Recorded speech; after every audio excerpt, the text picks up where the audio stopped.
Our value comes from God and not from people or things. Growing up, I struggled a lot with insecurities, and I depended a lot on hiding behind makeup to feel good.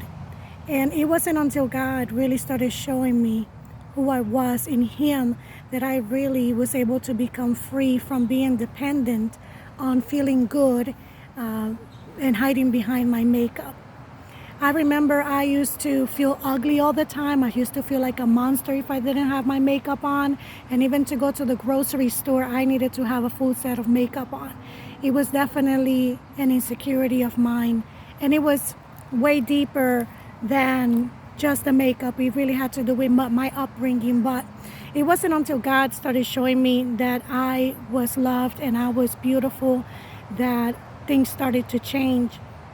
I remember I used to run late sometimes because I had 3 kids at the moment, and I used to run late to get to work, and I would rush in the car to get ready to put on my makeup before I would get into my workplace.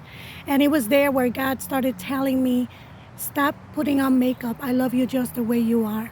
And I would wrestle with that, and I'd be like, I'm going to put on this makeup and I'm going to keep on going. And I would try to ignore what God was saying to me, and I would go to work.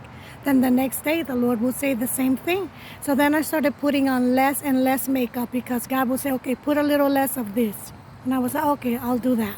So then little by little, it came to a point where I didn't need to put on makeup, and I actually went without wearing any makeup for a lot of years until I felt like, okay, I am ready. I am ready because this has no power over me.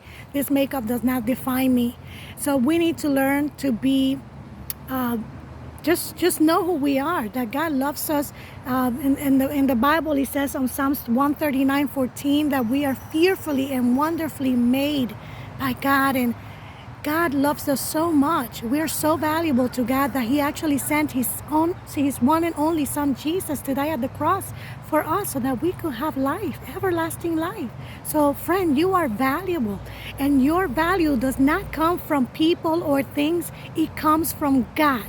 I'm not saying that you should not look good, that you cannot take care of yourself, but we cannot let these things have power over us, because it is God who thinks that we are beautiful, that we are worthy.